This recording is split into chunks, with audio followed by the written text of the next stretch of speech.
Well, I'm Nicole Fara, and thank you for choosing to spend your afternoon in the air conditioning with me. I'm a music photographer, as you guys probably have gathered. And to be perfectly honest with you, that is all I have ever wanted to do, ever. I can tell you the exact spot I was standing in the magazine store underneath my apartment building when I was in high school, where I said to myself, one day I'm gonna have a cover of Rolling Stone magazine, and I still fully intend on somehow making that happen before I die. No timeline, really. I'm a music photographer, but first and foremost, I'm a music fan. I've always been really in tune to music, apparently. According to my mother, before I could speak, I would hum. And once I finally did learn how to speak, my first full group of sentences was actually singing that old Kit Kat jingle. You know, the one that went, give me a break, break me off a piece of that Kit Kat bar. Seriously, she looked down and I was singing it. So something about music has always hit me.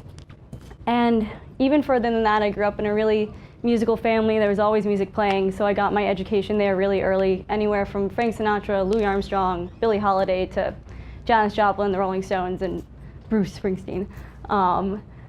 And photography was always around too. My dad, who's here, was a photographer and always had a disposable camera in the glove compartment of his car. So when we were driving, if he saw something, he could pull over and get out and take a picture. Well, when that happened, he would make me get out of the car with him and stand next to him and he'd be like, you see this bridge? I'm taking this picture because I like the light it's hitting here, and you know, whatever he was doing, he would explain to me why he was doing it. So that really made an impact. But even though all of these factors were there when I was a kid, I never picked up camera till I was in high school. And once I got to high school, and beyond that, I never took a concert photo till I was in college. So I was sort of a late bloomer. But once I got to high school, I discovered the photography of Baron Wallman and Henry Diltz and Linda McCartney, who I love. And it just sort of blew my mind that these people, you know, hung out with Jimi Hendrix and The Doors and all of these like iconic people, and took these photos and documented the 60s and the 70s, which is a time period that we'll never get back. And whenever you want to see a photo of Jimi Hendrix burning his guitar, that photo exists because somebody was there to take it, you know? And that blew my mind, and I was pretty much a goner from then on out. And so I saved up my allowance and my tip money from being the worst waitress in the world. And I went to my dad with a proposition. And I said, I only have this much money left, but I'm going to the beach with my friends this weekend, and I really want to upgrade from my dinky little digital camera that they gave me when I was 12. Will you, spot me the rest of the money to buy my first digital SLR camera? And he said yes. And almost exactly 8 years ago, we came to this building, and I got my Canon Digital Rebel. And the rest is history. So this is a band called Louis XIV. They have long since disappeared, which is very sad. But I was taking a black and white film class my first year at Syracuse University, and I was on spring break, and I needed to use a roll of film. And I knew I was coming here, and so I just thought, I'd take some pictures. So I'm on the way to the show, and I call my dad up, and I say, I'm just gonna do it for fun, we'll see what happens. And I was using 400 speed film, which is just the standard. And he said to me, that's great, but make sure that you push your film to 800 speed, which basically means that the film will be more light sensitive, so sort of like pushing up your ISO on a digital camera. And I was like, okay, and he was like, make sure you shoot wide open, because if the lens is open, you'll get more light in. So that's what I did. I went, I stood, I snuck in it was a little Yashica FX3 that I inherited from my mother, who had inherited from somebody else. And I snuck it into Irving Plaza in New York City, because nobody really checks film cameras anymore, because they don't think they can do anything. And I was standing there, and I took a roll of film. And this is what happened. One of the things that my dad said to me when I was growing up is photography is 50% luck and 50%, skill. This was 100% luck. I have no idea how it happened. I will never claim to know how it happened, but the light hit my lens in a way that it didn't totally blow everything out, and it was amazing. And this ended up being my first photo that was ever in an art gallery, and my first photo that was ever auctioned off for charity. And it was, if I wasn't already a goner, this pretty much did it, because when you get a picture like this, it's addiction. this is at the same Louis XIV show. Being a music fan first and a music photographer second, I really judge the quality of a band based on how the fans are reacting, because they could sound great, they could be performing great, but I have seen so many fans that are just not into it. And so I always watch the fans, because the fans are the ones that keep this crazy machine going. Without them, it wouldn't exist. So I was standing there, and when I wasn't watching the band, I saw this woman. And Louis XIV's audience were, 20-somethings and younger, and she was way into her 50s, if not 60s, and she was having a better time than anybody there. And I just couldn't stop watching her. So the light hit her at a great moment, and I took the picture, and it's still one of my favorites. This is another shot of one of the girls that I was talking to. She was filming John, who was over that way, on her just a little tiny camera, and I thought it just looked really cool how you could see him in her camera and then Ian over there, and it just sort of really represents to me that love that, it was such a rowdy rock show, but it's such a quiet moment, and those are the things that I really love. So this is probably, other than the kiss shot, my favorite photo from that show, and probably ever. This is Isaac Hansen. I was really excited to go to this show because I love Hansen. I don't care what anybody says. They will always be great. And this was actually after the 3-song rule. So beyond just talking to fans, I talk to security guards. I'll talk to anybody. I mean, we're all people. And security guards have some of the hardest jobs in the entire place because everybody's drunk. They have to wrangle people, it's awful. And so this was after the 3-song rule, where normally we get the first 3 songs and then they escort us out, and either you're escorted out of the building or you can just sort of, once you're out of the photo pit, nobody really cares where you are. So I was wandering around, and I sort of made my way to the other side of the stage, and I was just watching because I wanted to see the show. And he came out to the front and just sort of went, and I took the picture, and it was honestly one of the most interesting things I did in the entire concert, and it was in the last 2 songs, not the first 3. This is The Head and the Heart at Beacon Theater. And I really like this one because, to me, it's not normally that kind of concert photo that you see. They're normally really close up and the rock star is making some sort of crazy face. But at Beacon Theater, this was a Christmas show or holiday show. And the Beacon Theater is a theater with seats, sort of like Radio City. So the musicians can't connect with their fans as much as they usually do. And I thought shooting there was just really interesting because I really love showing the band's relationship to the fans and that whole relationship, because it wouldn't work without it. And I just thought that this was really interesting because they're so shrouded in darkness, and that was really all they could see, so it was almost like they were only playing with themselves. And right after this concert, I was working in a fashion magazine, and I was in the biggest rut of my entire life. I wasn't shooting anything, I wasn't even seeing anything. I normally have a camera with me at all times, but I was just, working, and that was it. And then I got an iPhone, and I know people are gonna groan at this, but I don't really care. I got an iPhone, and the camera was awesome. And I looked up and I saw this guy, and that, my finger itched. I couldn't not take his picture because he just looked so sad, and it really upset me. And then I saw this girl, and she looked fabulous. And then I saw this guy, and I really liked his camera. And so then I started taking photos of these people on the subway, and before I knew it, I had hundreds. And I was like, oh my God, I have a project going on. And I think that those are really important because even though I love music photography so very much, you get wrapped up in your own headspace and it becomes work, and you need a personal project or a creative outlet to release some steam. So this sort of became an obsession of mine.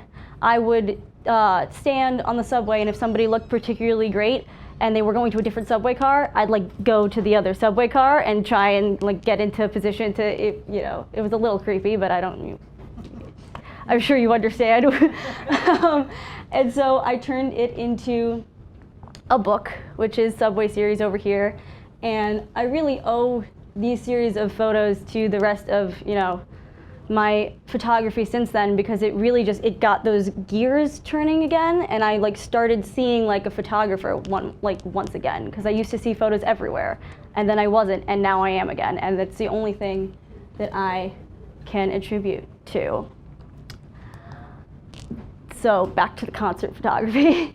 This is the basis of Pinback. This was actually my first assignment for Rolling Stone. I was nervous as heck. And it was also at Irving Plaza. It was the first time I had actually shot anything there since that first picture. But this was official, and I had a photo pass and everything, and brought in my big camera, so we're on digital now. And even though I was a big bundle of nerves, I just sort of took a deep breath, and I like to wait for my moments. I'm not somebody who shoots, clicks and clicks and clicks. I believe in just sort of sitting there and watching. And this happened, and it looked pretty cool. And somebody from his publicity team had approached me to use it in a magazine further. And then, so, what? No, I never use Flash. And also, if we could, they asked me to hold the questions till afterwards, and then I'll answer whatever you want. So one of the things that I love, as much as concert photography is my first love, it's fast, it's competitive, you have to be on your toes, you never know what's coming for you. My true passion is I love being a fly on the wall. I'm an only child, so I grew up around adults, and while I was always included, I was mainly just sitting and watching and being very observant. So I love doing the tour behind the scenes, just kind of hanging with the band thing. And this is Jimmy from an English band called Bad Names.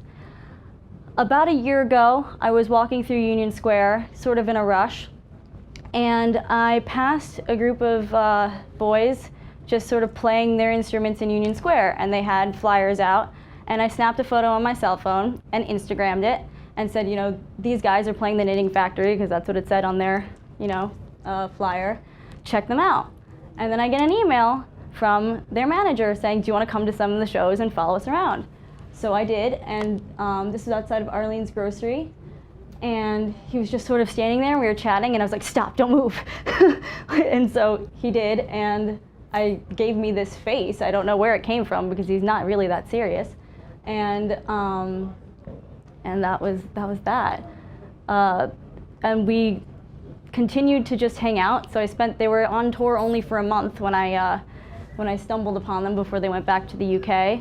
And this is the drummer of the band, Alza. We were just getting tacos, and he just had a really quiet moment. And I snapped that. The power of the 50mm lens, gorgeous. And this is Jimmy again. We had great photo chemistry, I don't know what to tell you. But we were backstage at the Knitting Factory for that show that I had seen them flyering about. And we were just waiting. It was August. Knitting Factory backstage is not air conditioned, so it's like being in the subway. Everybody was getting a little antsy, and Jimmy decided that he wanted to be a little rowdy and do some vandalism, I guess, but we had nothing to vandalize anything with. So somebody gave him chapstick, and he was writing something. It was going to be Phil Kenny did this graffiti, and Phil was their manager.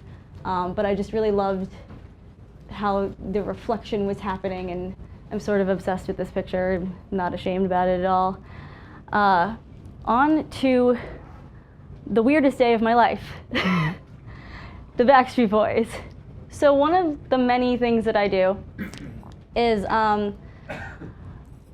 celebrities will come into the Rolling Stone office, or any magazine office really, for a press lunch when an album's coming out or a new TV series is starting and whatnot.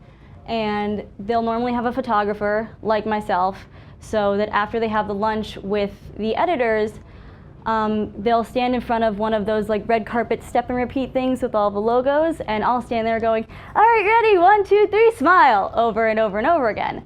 So I was there because the Backstreet Boys were having a lunch at Rolling Stone. And the editors had started a project that after they were done with me doing the cheesy smiles, somebody would take a photo booth photo for a gallery that they were putting online. Well, I'm standing there waiting for the lunch to be over, just kind of weirded out that I'm in the same room as the Backstreet Boys, because whoever thought that would happen. And I get a tap on my shoulder. And it's this woman who is a photo editor at Rolling Stone and said, do you know how to use a ring flash? And I said, yes. And she said, when you're done here, would you mind running down the hall and taking their portrait because our other person is stuck at a press conference? And so I said yes. So I run down the hall of Rolling Stone, I get a box to stand on, I stand on the box, they walk in front of me, and I'm like, hello again.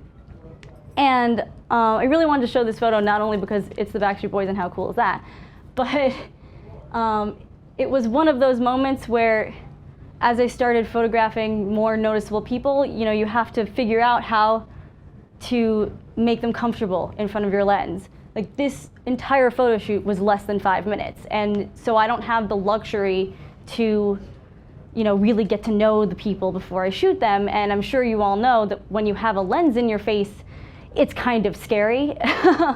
And so my trick is that I talk to everybody like I've known them for 20 years. I don't care who you are. And that 9 times out of 10 really makes somebody feel comfortable because they're people too. I mean, they've all got wives and kids and stresses. I mean, Kevin hadn't slept in a week because he had a new baby or something, And so I just sort of was like, hey, how you doing, blah, blah, blah. And I was like, do you want to take this picture? Okay, come on. It's sort of like a combination of talking to them like I've known them forever and like they're a puppy, like, let's go. So I'm up here. We take it. I was like, I'm just going to take a test shot to make sure that my light is okay. And then, they're professionals. And so I was like, all right, ready? And this was a shot. One of the things that I also really love doing is after I know that I've gotten what I'm getting and that the person is comfortable enough with me, is I always like going in for the funny faces. Because why not? So I was like, all right, let's just do one for fun. You guys are going to get out of here anyway. And I was like, funny faces, 1, 2, 3. And this is what happened. So I don't know what's going on here, but I really love it. So that was the beginning of this morning. The end of that morning, or the end of that day, my friend, who is a musician, was going to open up for this guy, Tyler Hilton, who got his start on a soap show, like on the Channel 11 called One Tree Hill. And before that, he played Elvis in Walk the Line, apparently. And so she was opening up for him in Allentown, Pennsylvania. So I left the Backstreet Boys, weirded out as all of that because I didn't know I was going to be doing that when I woke up this morning, hopped into a car and went to Allentown, Pennsylvania. And he was playing this little, this place called the Crocodile Lounge. And it pretty much looks like a basement. So much so that he got up on stage and said, hello and welcome to my mother's basement. And so we were just sort of standing backstage afterwards, and I was chatting with him because he's just another guy with a guitar. And he was just sort of warming up before he went on, and that's actually the women's bathroom. And that's like where he decided to sit. And I was standing there and I go, oh my God, can I take a picture of you like that afterwards? It's so unfair that you're standing in that light in front of a photographer. And that made him laugh because it was actually causing me pain that it looked so good. And so he's like, yeah, sure, just remind me.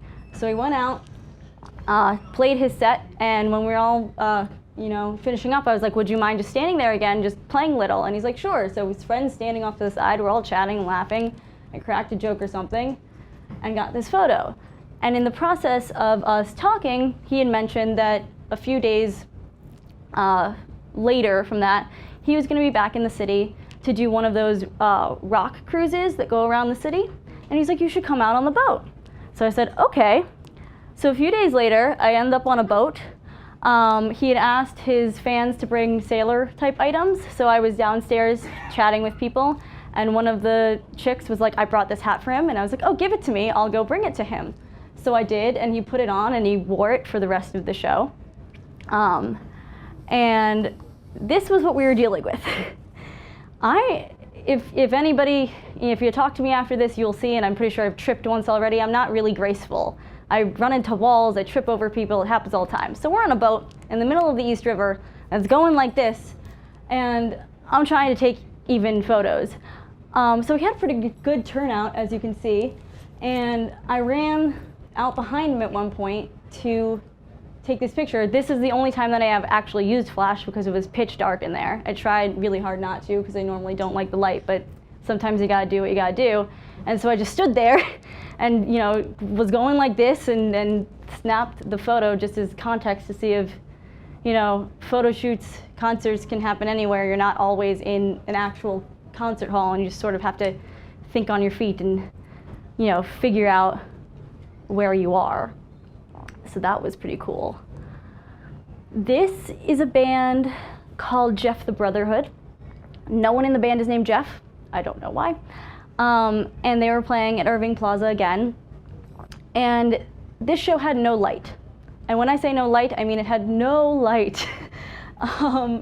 So this is one of the things that I just wrote an article for B&H about building my camera system, and I talked about how a lot of photographers say, you know, it's not the gear, it's the photographer. Well, let me tell you, the gear really helped for this one.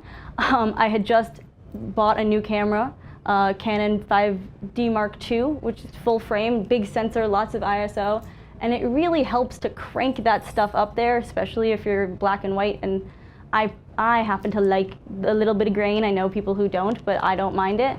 And it really helped, and it was really hard because his guitar is clear, and so it was a whole mess. But then all of a sudden, he threw his hair back, and that was probably one of the only good shots of the entire night, and I somehow got lucky.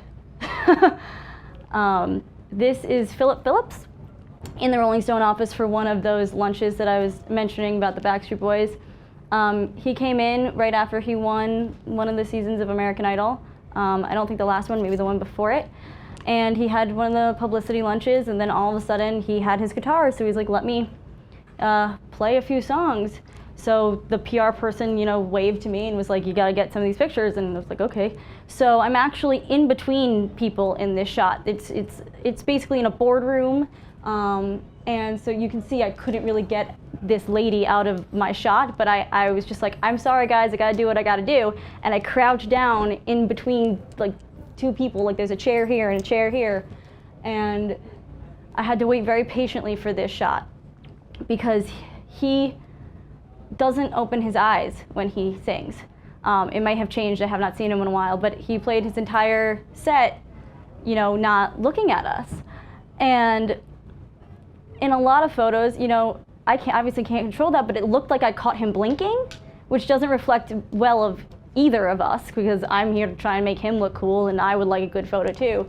So after I sort of noticed that was happening, I just waited, and finally he gave me a little eyebrow action, and that ended up being the shot. This is a band called Turbo Fruits. They're from down south, and as I like to say, finally a band with hair I can respect because they look a bit like me. And I was just shooting this one for fun. It was during this music festival in the city called CMJ, which originally started out as a college music festival, but is now a place where like newer bands showcase themselves. Like Mumford & Sons played there before anybody knew who they really were. And this was actually in Brooklyn, I believe at the Music Hall of Williamsburg. And I was just there with friends messing around, and I was using my 50mm, which I don't normally use to shoot concerts because you're fixed and that's it. What you were seeing is what you were seeing, and I dislike having little control. And Jonas, who is the guy in the air, just sort of jumped, and I was actually trying to get him jumping, but my luck didn't work out there, and instead, by accident, I got Matt, who's on the drums, in between his legs, and it wasn't the shot that I was going for, but it ended up being pretty cool anyway. So, and the band ended up really loving it. So that plays into the luck thing again. You know, you got to anticipate things, but at the same time, there's only so much control that you have because it's like you're trying to capture a wild animal of sorts. This is Max from a very new baby band called Twin Wave. We were actually at, this is Arlene's Grocery, down on Stanton and Ludlow. And we were there at a mutual friend's record release party. And this is the downstairs area. And it was pretty much after the party. I went down to go to the ladies' room. This is the wall that was there. It was recently painted. I have a thing for painted walls. It's just one of my photography things that I gravitate to. I love bright colors. I can't stop it. So I literally, when I was coming back up the stairs, made a beeline for my little group of friends that were there and said, "Oh my God, somebody needs to come downstairs with me and stand in front of this wall. I don't care who it is, somebody has to come." And Max was like, "I'll go." And so he posed, and I, sort of mussed him up a little bit and was just chatting. And I like to have the person forget that I'm even there, almost. So we were just talking. I had my camera, around my neck. And then, he would say something, and I would just go click. And this was taken with my favorite little camera. I have a Fuji X100 because I was sick of carrying my big full frame camera around when I was just out, and I thought that it came out really cool and really was like a power testament to that little camera and what it can do. This is a band called The Weeks.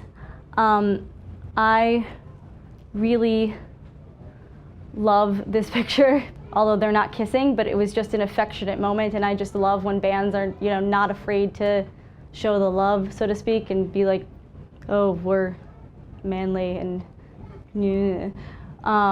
But so it was just a really great moment. He was singing with him, and then he went in to just, kiss him on the cheek, and that was what happened. This was at Mercury Lounge. So it's a very small room. It's about this size, I would say. And yeah, that was that. One of the things that I always love to do is I will shoot the opening acts no matter what, because I just love to be in a concert environment, and it really doesn't matter which way to me. And a lot of the times opening acts become bigger acts, and I just love to shoot, so it doesn't really matter. This was at a place called SOB's, and it's primarily hip hop and R&B shows, which is not normally my bag. But I got assigned to go shoot a rapper, and this is my first time there. And so I asked my editors, "Do you have any advice?" And all they said was, "Get there early and make sure you're by the stage and bring a flash," because apparently at R&B shows and rap shows, it's very dark. So I was like, okay. So I go, and I'm very nervous because I'm comfortable in the rock scene. I can basically figure out what's going on. I've been to enough rock shows, I can pretty much play them in my head. This was a whole different animal. So I go, and SOB's is really more of a restaurant with a stage than it is a music venue. And I used my I talk to everybody trick again, because I was totally not in my comfort zone. So I talked to the sound guy, I talked to the musicians who were setting up, everything, and I ended up getting them to let me literally sit on the side of the stage as long as I wasn't in their way, because there were dinner tables right next to me, and then everybody in front. So I knew by this time I started to learn my style. And I know that I don't like being right underneath the musician, because a lot of times, or wherever the mic is, because a lot of times you get right up their nose, and I don't really like that. So I like choosing a side and sort of sticking with it. So I was just shooting this girl. Her name is Dawn Richard. She's fantastic. I had never heard of her before, but she was one of the 3 opening acts or something. And I was just snapping around and didn't know that I got this until later, and I keep noticing new things about it every time I see it. Like, for example, that's one of her backup dancers, which I didn't see for weeks, because her pose is just so, I'm surprised that I got it. It's just so clear that you kind of don't see anything else. There's a hat up there. I just love looking at this picture because it's like a puzzle. You just keep finding more layers. This was who I went to actually shoot for Rolling Stone. His name is Riff Raff. If you don't know who he is, but you've seen Spring Breakers, he's apparently the inspiration for James Franco's character in that movie. And yes, he is just as ridiculous as he looks and sounds in that movie. So I actually ended up not using my flash for this, although I had it, because first of all, the lights there weren't as bad as I was led to believe. And second of all, something that happens at rap shows is that they have a huge entourage that comes up on stage with them that rock bands don't have. Bands just go out there, they do their thing, they play, that's about it. Rappers have friends, they've got their crew, they've got somebody videotaping, which you can see behind him, And all of these guys have LCD panels on their cameras, which are the same cameras as mine, but they're using them for video. And so I ended up just using their light instead of using more of my flash, which would have just made everything too bright and blown it out. And so I'm actually standing on the stage right now because I had to get up since there were so many people on this stage. I mean, they go rows back behind that. And I'm just sort of going like this, and he looked at me at one point and was like, hey, what's up? And I was like, good, I got the picture, and kept staring. And then I was like, nah, you're good. And then he started doing his thing, and somehow a vodka bottle ended up on stage, as you do, and he's just pouring it into kids' mouths, which is what's happening here. And after that, he didn't really do much, so I decided to escape and had to jump into the crowd and fish my way out of there. So you never know what's gonna happen. I was, I'm not a performer. I don't know if you can tell, but that's the first time I've ever been on a stage with other musicians, and I was like, oh, so this is what it looked like. Everybody's seeing me do my job now. Oh God. And I ran away, but I barely had to edit this at all. It just came out really nicely. This photo is in here purely for context. It goes into more of, you never know where you're gonna be shooting from sometimes. So this is up at Syracuse University, my alma mater. I went up there in October. There was a big benefit concert called the Common Ground for Peace. The Dalai Lama was there, Cyndi Lauper, David Crosby, Natasha Bedingfield, Modest Yahoo, a whole host of people. And there was a press conference before, and we didn't find out where we were going to be shooting. This is in the big football stadium called the Dome. We didn't know where we were going to be shooting till that afternoon, and they originally told us behind the soundboard. But I went to the school, and I've been to concerts there, and I said, there is no soundboard, what are you talking about? So I only had my 24 to 70 millimeter lens with me, and there's no place to rent lenses in Syracuse, pretty much at all. So I went to my old school and pretty much begged them, and was willing to use my credit card as collateral to let me borrow a longer lens. So I somehow convinced them to let me do that, even though I didn't go to the school anymore. And when they said behind the soundboard, this is actually what they meant. And we're actually behind the guys who are on big platforms that were filming it so that it would go on big screens.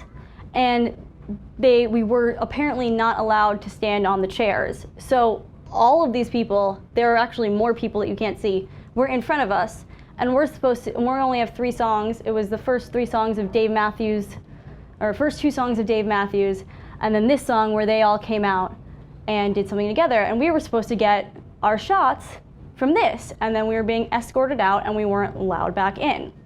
Well, needless to say, that's really stressful when you're on a job and your editor is gonna be like, why do these pictures suck?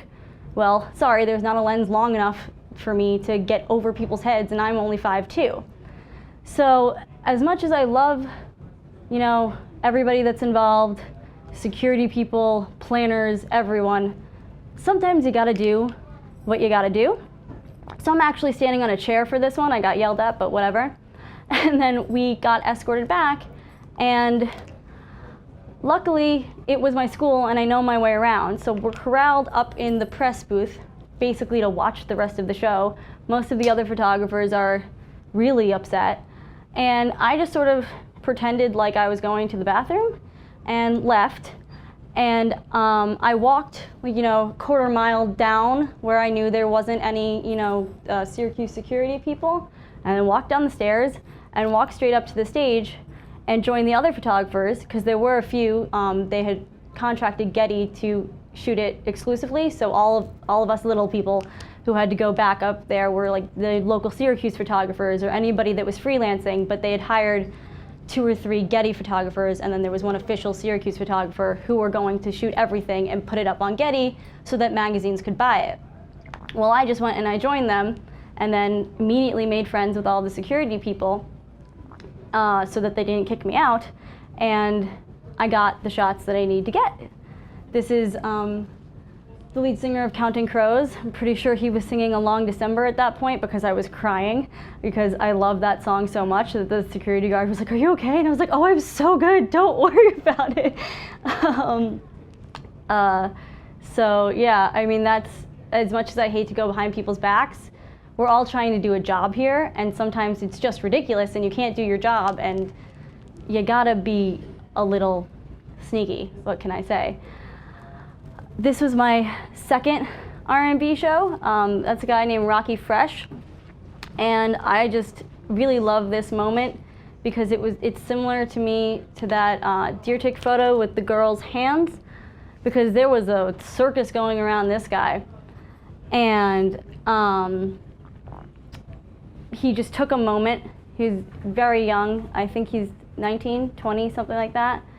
And this is right before he got on stage, and you can see all of the lights around there, so I didn't even have to use my flash anymore.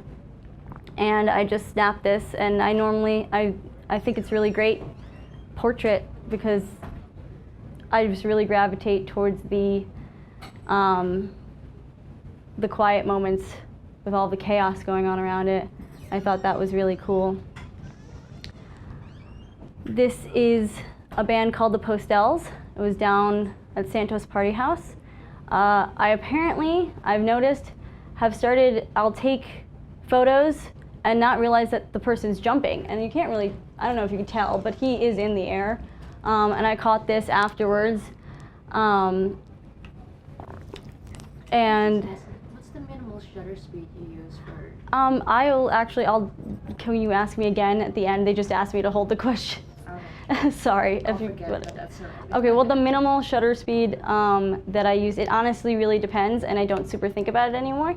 But I try not to go below 60 because then your hands shake and there's people hurting you and, you know, pushing you and being just a general crowd, and it'll get really blurry. And so yeah, this was a really great moment.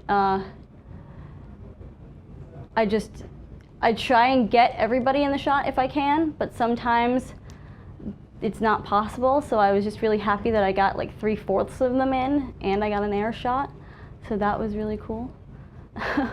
I tend to gravitate towards black and white, I've noticed, because a lot of times the lights really stink, and since I really studied the old photographs, I think that my sensibility has just, like, I see a great concert photo when it's in black and white, even though I really love my color, but I think I really love my color for portraits. I've just sort of noticed that.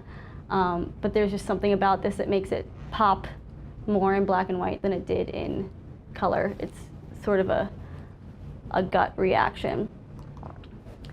This is a portrait of Wayne Coyne from the Flaming Lips. This was another sort of spontaneous thing that happened. I got an email at about 5:30, and it said, "Hey, do you want to go to the Flaming Lips listening party for their new album and see if you can get a portrait or anything interesting at all?" And I was like, "Oh, yeah, sure." And they're like, "Okay, it starts in 15 minutes. And I was like, "Oh, great, awesome." So I run down there and just taking general atmosphere photos. It's fine, whatever. There are a few other photographers, so it turns out that they had scheduled a time after he did some brief interviews for us to take his photo. Well, luckily I was talking to everybody again because my trusty flash decided that it was gonna break, like right before they corralled us to take the pictures. And when I say it was dark in there, it was pitch black, and it was a bar. I mean, it was dark. It was so I was chatting with this one photographer, and I said, if I let you go before me, because I was first in line, can I use your flash for like 2 seconds? I know you have other things to do. And it took a little bit of leg pulling, but he eventually let me do it. So he goes in, he takes his photos, comes out, gives me the flash really quickly. I stick it on my camera, make sure that my settings are okay, and then I did something a little bit different. What he was doing, or most people, is they'll just put the flash directly forward and blast it in the person's face. And I decided that I was going to angle it up a little bit to try and get more of the just a cooler looking photo, in my opinion. So he was really into his nails that night because they were all different. They were eyes and they were all different things, which is why he was originally going like that. And he noticed that my flash wasn't directly on him, because I can imagine he's posed for 12 bajillion photos. So you can actually see where it is. My flash, the reflection of my flash is right up there. And so I took a photo, and he was just really with his nails. And then he noticed it, and he started to look up, and there's actually, he actually commented on it, like, is there something wrong with your flash? And I said, no, I just made a different choice, which I thought it was interesting that he had enough knowledge to know to ask the question. He was really nice, by the way. This is a band called Fits in the Tantrums. Rolling Stone had co-sponsored a concert a few weeks back with Bacardi, the alcohol company, and it was them and Macklemore and Ryan Lewis, and I went to go cover it. And I was told, like, they're doing a little bit of a meet and greet before the concert, and so, like, you can take a portrait of them afterwards. So thank God there was this amazing blue wall, and you all know how I feel about colored walls. So they do their little meet and greet. We're, dancing around. They're great fun. Fitz has a lot of energy. And I'm like, okay, just, get in, we'll take the picture really quickly.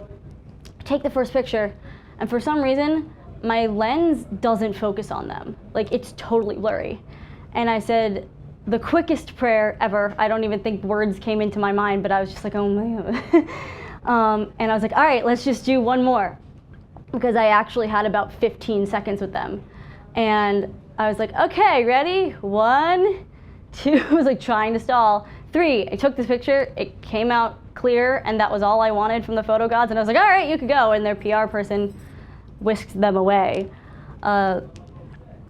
This is the girl from Fits in the Tantrums, Noelle, right before she went on stage. It's the same sort of thing like with Rocky Fresh, where they were a big ball of energy. They were dancing. We were having like a dance off in the hallway before they went on, and then it's showtime, and something clicks in them that I think is really interesting, where you just sort of, she zoned in and had to have a quiet moment there, so I stole it from her. And then they went on to perform a really awesome show. This is the 2 seconds I had with Macklemore and Ryan Lewis.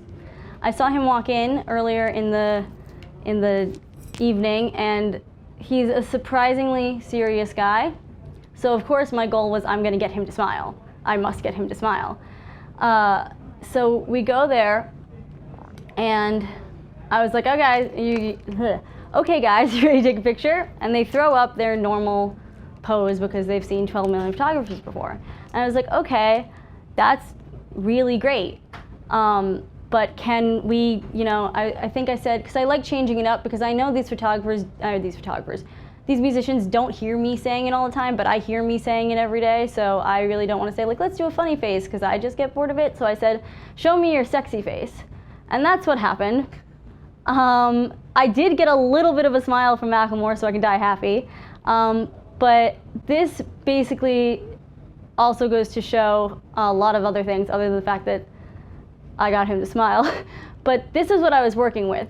Right over here, that was the little poster where the fans who had won something did their meet and greet there. And then this is the door frame for the dressing room. That's all I had to work with, and about less than a minute to do this photo shoot and make it look good. And in addition, since thankfully I got this picture first, which I'm very happy with, one of the guys who was filming it, because it was a live stream, said, oh, hey, do you need any more light? Because sometimes people don't think that just that on-camera flash is as, powerful as it is. So he turned on his LCD light and totally, because he was here, and he washed all of this color into Ryan Lewis, and he looks pale and sort of vampire-y, and even though he's got the best face in the world, there's not a lot I can do with that, because that's the light that was, that was there. So sometimes, I still really like the picture, but it was just like, turn off your light. Thank you, but I appreciate it. So these are the situations that I find myself in a lot. You know, I'm in 6 inches of space, and you have to make something beautiful out of it, so you always have to be on your toes. Macklemore's actually a really hard guy to photograph. He moves really quickly. He's probably like the hardest person I've ever photographed thus far, and I was really stressed out the entire time because I didn't think that I got the shot, and I live, breathe, and eat this stuff, and so if I don't get the shot, like, I get really upset because I want to do the best job that I can do. So at one point in the concert, he was performing one of his singles, Can't Hold Us, and he decided that the stage was here, and there was a little thing that jutted out, and then it was the fans, and we had a little bit of room that went around it. Although I've never been more convinced that I was gonna die than at this Macklemore show, because all of the girls were pushing the gate in, and it was the stage and the gate and me, and I was like, I know you can't help it because there's 20 million people behind there, but please don't smush me, please, please, please. And so he decides he wants to stage dive, or so I thought. So we sort of stage surfed and stood up on these fans' hands, and it must have lasted maybe 20 seconds. I don't even know how he got up there to begin with, and he was waving that thing, and I just sort of, at the back of photo pits, there is almost like a little seat, but not really, it's just something to balance things. So I stood up on that and wasn't even looking in my camera because I'm small and I didn't know where I was going, and I was going, please, please, please, please, please. And I looked down, and this was there, and it was probably one of the only times where I went, holy mother. I don't know how it happened. It's sort of like the first photo I showed. I'm not gonna question it. Some magic photo god decided to help me out there, and I mean, I'm looking at it now and I just noticed something totally new. Look at that guy. How cool is that? I've never seen that before. I normally just see the girl with the cell phone. But, oh look, there she is too. Anyway, so that's probably one of my favorite pictures that I've ever taken, because I'm just mystified that it looks like somebody else took it to me. I don't know. Ooh, go. This is a photo of a band called Silvertide. It was in Philadelphia at the Theater of the Living Arts. This photo is super special to me because Silvertide has only come out with one album, and it was 2004-ish. They're actually coming out with a new one now, but as to date, that is the only album. And they were one of the bands that I was walking through my living room as a teenager, and they used to show, you know, like TV commercial promos for bands that were had albums out. Britney Spears had one when she was, you know, doing the Hit Me Baby One More Time thing. And so they had one of these, and I was walking through my living room, and the TV was on in the background, and I just went, whoa, and have loved them ever since. I pretty much modeled off who I was based on one of their songs because I was so obsessed with them.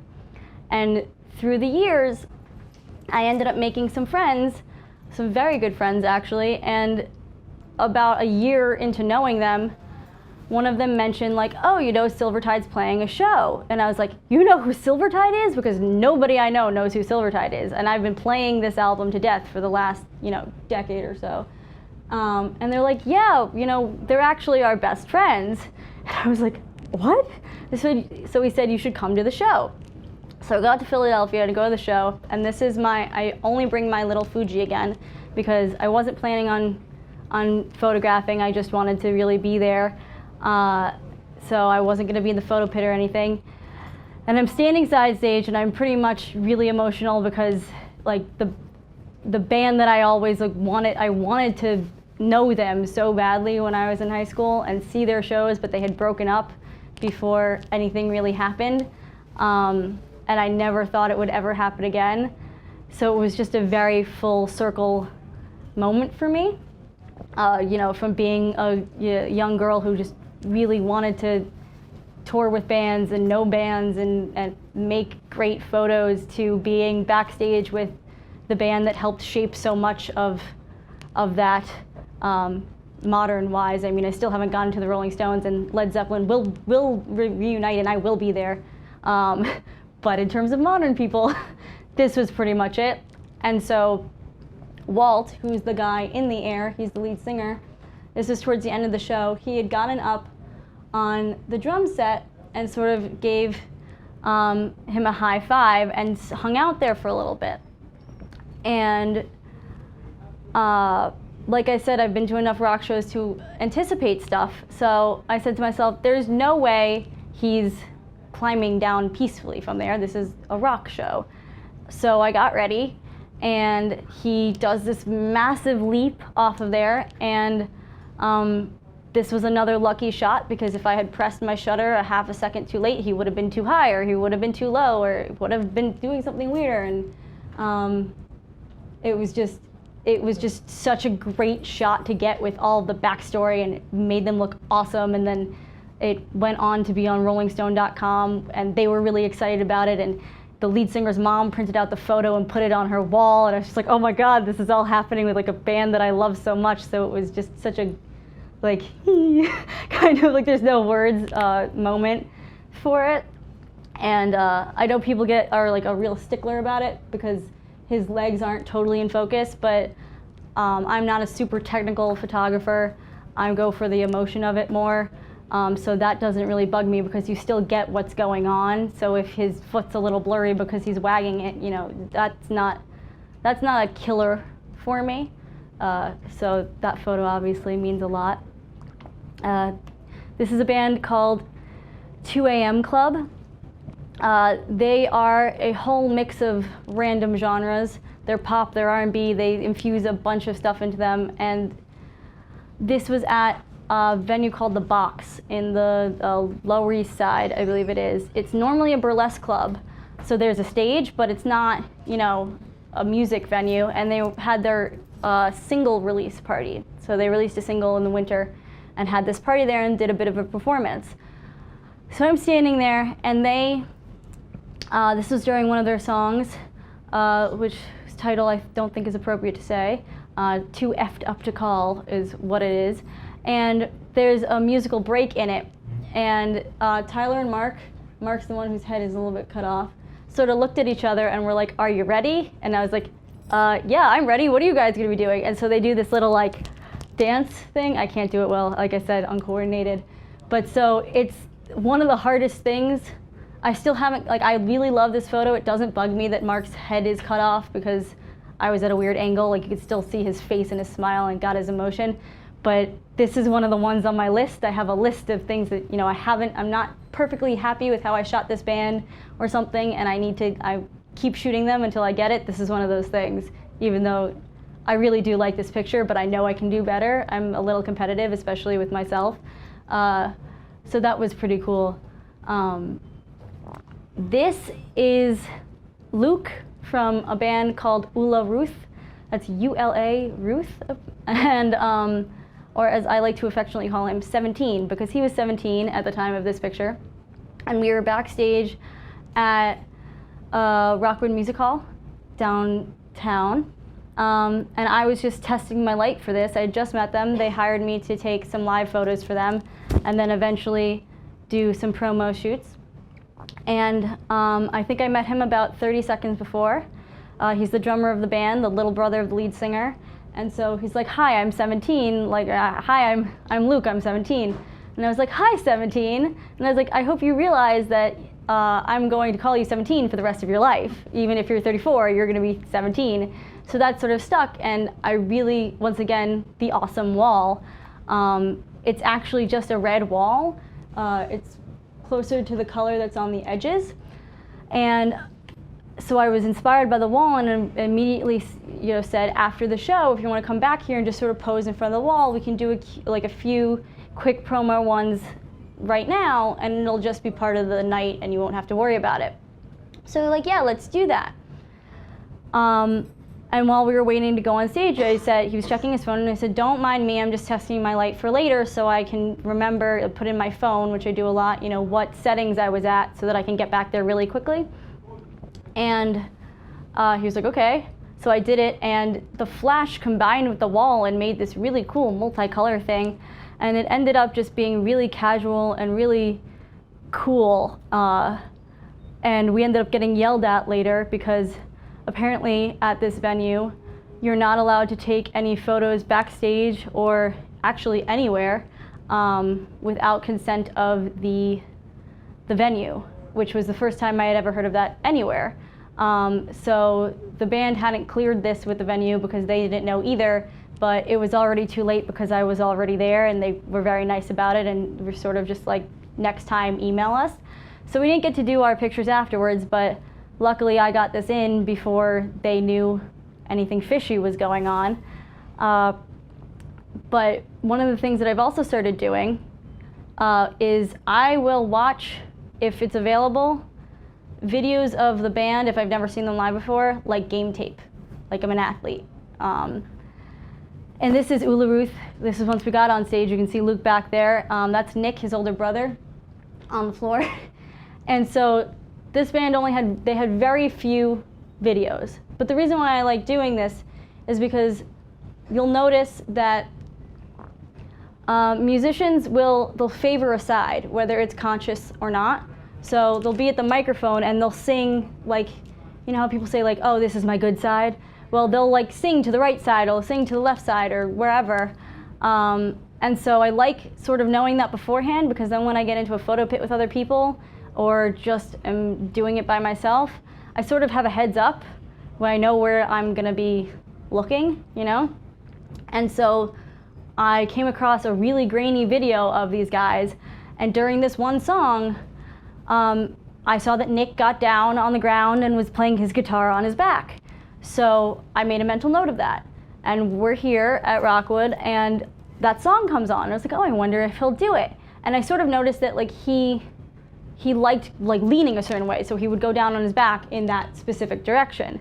And well, lo and behold, because musicians can be very predictable, he did it. And it ended up being really great, and they were all very, very happy with this picture. There are more which are hilarious, but he doesn't look as good. This was a really great one.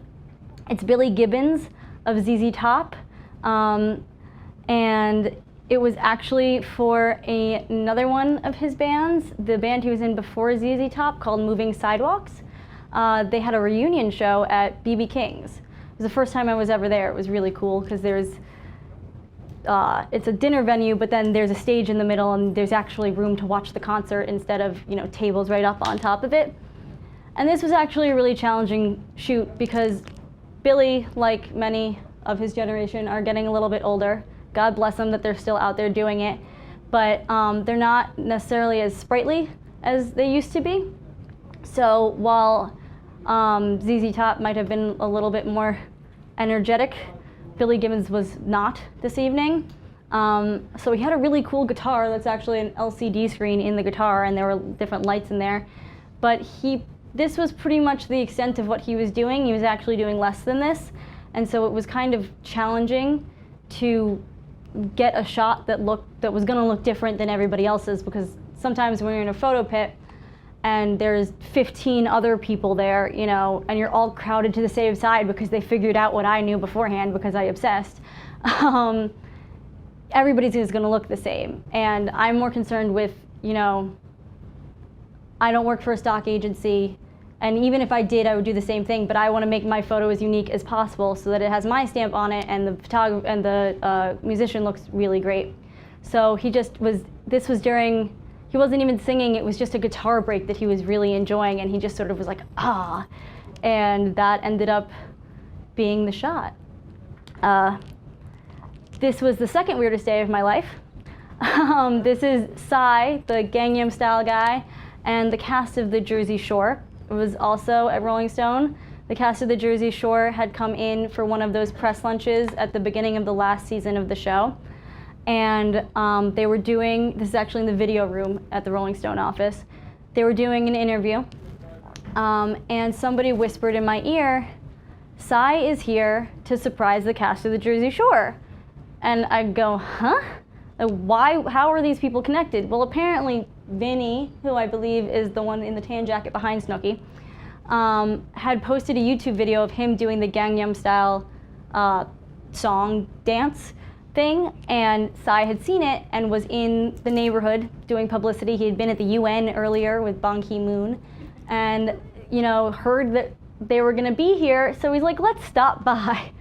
So he did, and this was after he walked in, and they all sort of chatted, and he taught them how to do the dance, this dance from his music video, and in turn, they decided they'd teach him how to fist pump. So that's what this moment is, because Sai's sort of like, am I doing it right? And then it was just a really genuine moment where you can see they're getting a kick out of it. And when I heard that Sai was going to be in the building, I immediately ran, as in full speed running, pushing past people in the middle of the Rolling Stone office, to the photo department, where I said to the photo director, Sai is here. And she said, I need a picture of him. So it's like, I will get it done. So right after this happened, they interviewed Sai because he was there, so why not? And I just went up to him like he was any old guy, and I said, hi, I'm Nicole. May I take your portrait? And he was like, sure. And so he stood there, and I was like, chatted, said something random, snapped the picture, and was like, thank you very much, and ran out of there. It was all of 15 seconds, but I got the shot. This is Gary Clark Jr., who I love. He reminds me of my dear Jimi Hendrix. It was at Governor's Ball a few weeks ago, which we all affectionately call our own personal Woodstock, because I don't know if you guys heard, but remember when that tropical storm came through a few weeks ago? Well, that was right in the middle of Governor's Ball. It was the whole first day, 14 hours of tropical storm, and I was there, and somehow my equipment survived. I have friends who were not as lucky, so I think I have a fairy god, photo god, or something. But this was the second day. The rain had cleared up, but the mud had not. And Gary Clark Jr. is one of those people, he's sort of like Billy Gibbons in the sense that they're really great musicians and they're great to watch, but they're not showmen, which is not bad because it's more about the music, if you know what I mean. So he's just genuinely enjoying what he's doing, but he's not going to go around and, really interact with the audience. But he's just so in his own world that he's really fascinating to watch. So that's what is all over his face right now. He's playing something and just really, really into it. So I loved that, because nothing warms my heart more than to see a musician really loving what they're doing as much as I'm loving what they're doing. This was the same day, it was the Lumineers. This was actually the second day that I photographed them. Not the second day, the second time I photographed them. I photographed them in the winter. They're also really hard to get because Wesley, this guy, the lead guy, he likes to put his microphone higher than most people, so it's sort of angled down, so he sings up like this, which if you can't tell, when you're up like this, it doesn't matter what angle you're at, I'm getting neck. I'm not tall enough. I envy the guys in the photo pit that are this tall, but it's not happening for me. So I sort of figured where I wanted to be beforehand, because I remember where he was angling to when I photographed them at Terminal 5 in February, but he ended up switching on me. So he was playing more to this side. And this was one of those experiences where I stood on the back of the photo pit again, because there was no way I was going to get it. If you could see, not only are there so many photographers, there are about 3 people deep in front of me, but these people are fans. And as much as I love the fans, they were starting to let people into the photo pit, I guess, who are VIP people, to just dance and hang, which is fine with me as long as we're not there, because we only get 15 minutes or however long 3 songs is, and then we're out of there. But especially in a music festival situation where everyone and their mom has a camera and is in there, there's not a lot of room to move around. So I just stood up and luckily got this shot. But this was a really special show because once again, the talking to the fans thing came around, and like I said, to me, it's all about the fans. So this is Wesley, the other guy is different. This is the drummer of the Lumineers.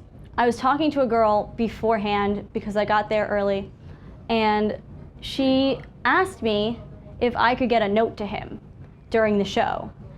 And I said to her, well, I don't really want to interrupt their show. And she's like, well, you don't understand. He grew up in the house next to my grandmother. And I really want him to get this note, and because it means a lot to me, and she gave me this whole story. And it really touched me, so I was like, okay, I'll figure it out. Give me your note. So I see a roadie walking through the stage before the Lumineers get on, and I somehow got his attention, and I explained this to her, and I was like, will you get it to him somehow? And he said, yes, I will do my best. So I gave him the note, and I assume he eventually got it, but I made this girl's life, and that was just really, it was better than any photo that I could take, because, I mean, since I'm a fan, I know what that must feel like. So that was a pretty cool experience. This is Edward Sharp and the Magnetic Zeros, who are somewhere off on the stage behind him. This was another situation where I sort of used my game tape plan, except I had heard other photographers talking about him before I went on. I'd never seen him before, even though I really liked them. And they said, you're gonna really like photographing them because he's really fun. He jumps off stage and he does a lot of wild stuff. And I was like, oh, okay. So I made sure that I got back beforehand. And luckily I was on the right side, because he jumped off the stage and grabbed, and he was standing on what I normally stand on to get taller. And he was grabbing these people's hands, so I stood on something else, and I just sort of went like this, and it came out that way.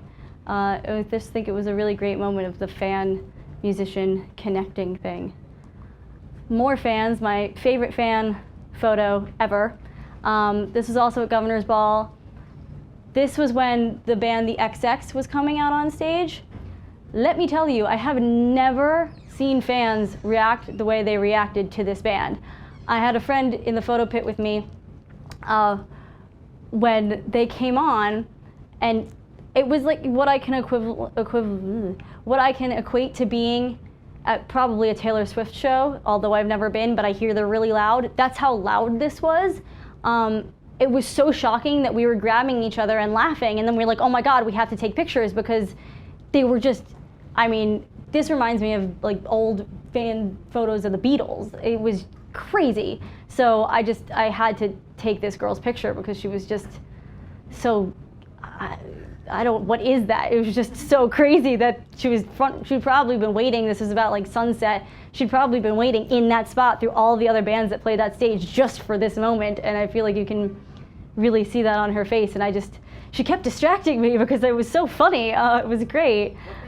The XX, they're sort of electronic music. They're really mellow, which is why that was really funny, because I mean, it's just when you hear their music, I did not make that connection at all, but that just goes to show you, you never know. But this could have been anywhere else. It was just for such a mellow band, who knew? This is Kevin of a band called Wild Nothing, backstage at Governor's Ball.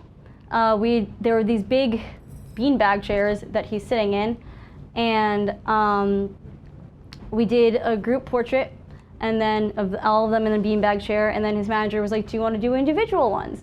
Which wasn't part of my plan, but I said, sure, why not?